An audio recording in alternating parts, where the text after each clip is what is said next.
comics de super-héros sont souvent l'expression de l'évasion et du divertissement. Bien plus que leur fonction de fable contemporaine et de reflet de leur société chargée de morale et de messages politiques, ils sont aussi une échappatoire à notre réalité, avec leurs héros colorés, dotés de pouvoirs qui dépassent l'entendement. En un mot, ils nous apportent du rêve. Et par conséquent, les super-héros ne peuvent pas mourir. Et pourtant, il existe un genre appelé comic book death qui s'attache à montrer que même les super-héros peuvent mourir. En août 1980, Chris Claremont et John Byrne réalisent un récit effroyablement marquant pour les lecteurs de l'Uncanny X-Men 136, dont la couverture met en scène la mort de Jean Grey qui interviendra dans le numéro suivant. L'image est forte et l'émotion tient pour une part dans la composition graphique de John Byrne. Dans un geste ostentatoire, tel une offrande offerte au lecteur, Cyclope porte le corps sans vie de Jean Grey à bout de bras. Le chef des X-Men présente le corps sans vie de sa bien-aimée, tout en criant sa douleur, la tête tournée vers le ciel. Derrière lui, le reste de l'équipe des X-Men observe la scène dans une stupéfaction muette ou le déni de cet instant cruel. Cette incroyable scène trouvera un écho en 1985 chez DC avec la mort de Kara, dit Supergirl, au cours de la série Crisis on Infinite Earths, où la scène est similaire, si ce n'est qu'ici Superman a remplacé Cyclope. Mais la douleur est la même. Les fans de comics utilisent différentes expressions pour désigner cette très grande proximité graphique. On parle de plagiarisme, de parodie, de cover sweep ou d'homage cover. La plupart des geeks estiment que la première couverture à avoir créé ce genre de composition graphique est celle du Batman 156 de juin 1963, où un super-héros debout tient un être cher sans vie à la force de ses bras, ici son compagnon Robin. Chose que nous retrouvons 3 ans plus tard dans le Mighty Thor 127, où le dieu Odin tient dans ses bras son fils mort. Pousser la curiosité de chercher la source de ce motif permet rapidement de découvrir qu'elle est bien plus ancienne que l'histoire des comics. La forme du porteur debout n'est pas un simple amusement d'illustrateur de comics limité à quelques couvertures. C'est un stéréotype bien établi dans plusieurs types de productions graphiques populaires qui existaient bien avant l'apparition des comics books en 1934, puisque le premier exemple recensé remonte à 1913. En effet, bien avant les comics, les pulp magazines de crime, de science-fiction ou d'horreur avaient déjà adopté cette culture graphique populaire. Dès les premières apparitions, dans les pulp magazines, le porteur debout diffuse autant une image positive avec les sauveteurs courageux que négative avec les criminels et kidnappeurs. Les corps inanimés représentés sur les couvertures de pulp sont presque tout le temps féminins. La femme en effet semble être la victime favorite de 3 catégories de porteurs hostiles que l'on retrouve aussi bien sur les affiches de films que sur les couvertures des comics books, à savoir les singes, les robots et les monstres. Du côté du cinéma, les affiches cinématographiques ne sont pas en reste et reprennent la figure du héros porteur comme ceux des héros des premiers pulp. Ces héros de films anticipent les super-héros par leur capacité phénoménale comme Flash Gordon Trip to Mars en 1938 ou leur accoutrement comme dans Tarzan The Ape Man en 1932. Aux héros humains s'ajoutent les créatures menaçantes et comme dans les pulp, on retrouve au cinéma la trilogie formée par les grands singes comme par exemple dans Captive Wild Woman en 1943, les robots comme dans Tobor the Great en 1954 ou les monstres comme dans Creature from the Black Lagoon en 1954. La créature des profondeurs qui figure dans ce film est devenue l'archétype du monstre de la culture populaire des années 50 sous le nom de Guileman, archétype repris dans Le Continent des Hommes-Poissons en 78. Pour les singes, on pense bien sûr à King Kong en 1933, mais on songe aussi à la couverture de Planète Interdite en 56. À chaque fois, on ne peut que remarquer l'incorrigible goût prononcé des monstres pour les jeunes femmes dans chacune de ces représentations. Bien évidemment, les agissements des monstres expriment à la fois la domination masculine et le souhait inconscient de la soumission féminine. Mais ils permettent aussi aux artistes de mettre en valeur des corps dévêtus dans des positions suggestives.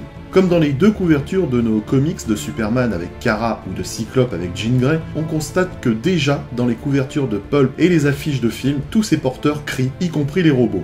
Bien sûr, dans le cas des monstres, ce sont des cris de bêtes sauvages et de prédateurs puisque le kidnappeur est assimilé à un violeur qui soumet sa victime et la réduit au silence.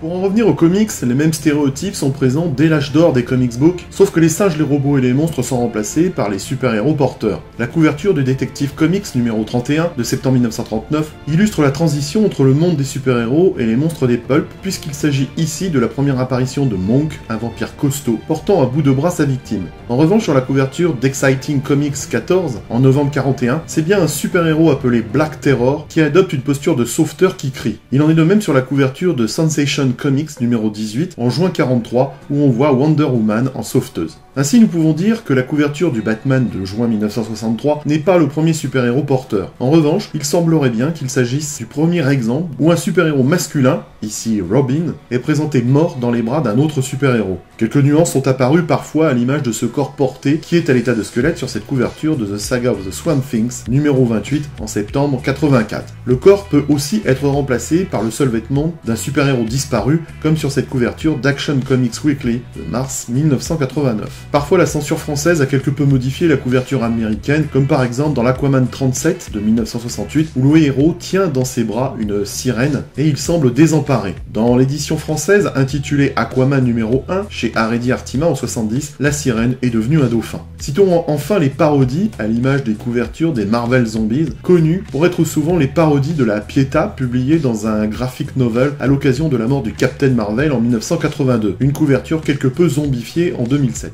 Et nous touchons là justement aux origines de ces compositions graphiques très usitées en comics. Beaucoup font clairement référence au modèle chrétien de la Mater Dolorosa, et plus spécifiquement au thème artistique de la Pietà, dont la plus célèbre représentation est la sculpture de Michel-Ange. On pense bien évidemment à la couverture de la mort du Captain Marvel de Jim Starlin. Nous avons ici la pure iconographie chrétienne avec le thème de la Pietà apparu dans la peinture italienne au milieu du XIVe siècle, mais aussi celui de la lamentation ou déploration du Christ. Deux thèmes qui n'ont pas la même signification. Une Pietà comporte uniquement deux personnages, avec le Christ mort et la Vierge portant son corps sur ses genoux. Une Pietà s'abstrait de la narration de la descente de croix, et elle concentre la méditation du spectateur sur la douleur de Marie. Cette composition est à distinguer d'une déploration, qui elle comporte d'autres personnages qui étaient présents à la fin de la Passion du Christ. Dans la peinture et la sculpture italienne, cette distinction n'est pas toujours respectée, et nombre de Pietà chrétiennes comportent d'autres personnages que le Christ et sa mère, et deviennent plutôt des déplorations à l'image de la couverture de la mort du Captain Marvel. Mais nous avons surtout une véritable Pietà sur les couvertures de la mort de Superman. Entre l'automne 92 et l'été 93, l'éditeur DC Comics avait publié une série d'une quarantaine de volumes racontant la mort de Superman. Ce dernier est représenté agonisant dans les bras de Lois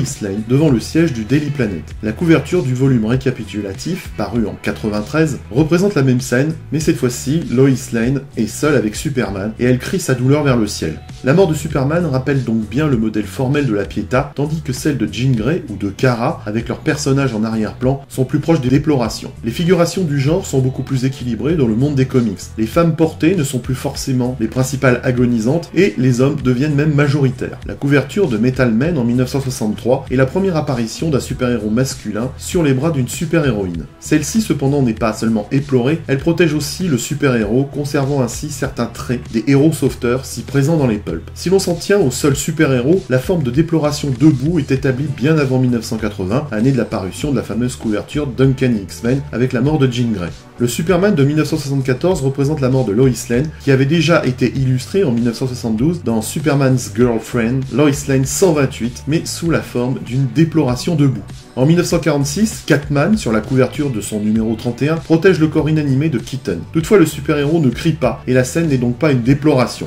De même, la couverture de Superboy 151, en octobre 68, possède presque les caractéristiques de la forme déploration du super-héros debout. Superboy crie. Mais le monde des comics semble faire fi des conventions de l'iconographie chrétienne, mélangeant Pietà et déploration debout, au gré des envies des artistes. Les deux formes peuvent se mixer et fusionner, comme par exemple sur la couverture de Wonder Woman 286 en décembre 81. Cette couverture est incontestablement de la forme Pietà, mais également pourvue d'une caractéristique essentielle de la déploration debout. Le groupe affligé, ou tout au moins concerné, apparaît en arrière-plan. Et rapidement, on voit que le message a changé depuis les pulps des années 20 et 30. Alors que le monstre porteur est toujours une figure dominatrice et macho, la Pietà est surtout une figure féminine. Le héros manifeste du chagrin pour son compagnon disparu. La déploration du super-héros a repris cette attitude où un homme solide, campé, debout, est suffisamment fort pour porter l'être disparu, et la figure du mâle autrefois viril et macho, ne pleurant pas, est devenue en quelque sorte une version virilisée de la forme Pietà. L'émotion suscitée par la disparition d'un super-héros ou d'un personnage de comics auquel nous nous sommes attachés tient beaucoup dans sa représentation graphique. Construit autour de stéréotypes récurrents et d'une reprise des canons de l'iconographie chrétienne en peinture ou en sculpture, ils peuvent marquer les esprits durablement. C'est en tout cas ce que devrait apporter le travail des artistes de comics. Toutefois, la disparition n'est jamais définitive et notre émotion sincère peut être gâchée, comme ces dernières années, par les nombreuses résurrections de personnages dotés de super-pouvoirs grâce à une astuce de scénario, souvent à la suite d'un changement d'auteur ou d'éditeur, et évidemment pour des raisons essentiellement économiques, économique quand ce n'est pas tout simplement une reprise de service dans un nouveau cycle d'histoire ou un univers parallèle. Ce non-respect de la sacralité de la mort d'un personnage a de quoi déconcerter et nuit à l'émotion ou à l'intrigue du récit, car le lecteur perd de l'empathie pour son personnage préféré. Car au final, il sait qu'il finira par revenir à un moment ou à un autre, gâchant par là même l'incroyable travail des artistes qui ont pourtant créé une représentation iconographique chargée en émotions qui ne devrait pas laisser le lecteur indifférent. La mort est sacrée et elle doit être respectée, tout comme doit l'être le travail des artistes de comics chargés de représenter cet instant cruel, rempli d'émotions et de désespoir. C'est à ce prix-là que ces œuvres artistiques du monde de la BD auront un sens et de la valeur aux yeux des lecteurs.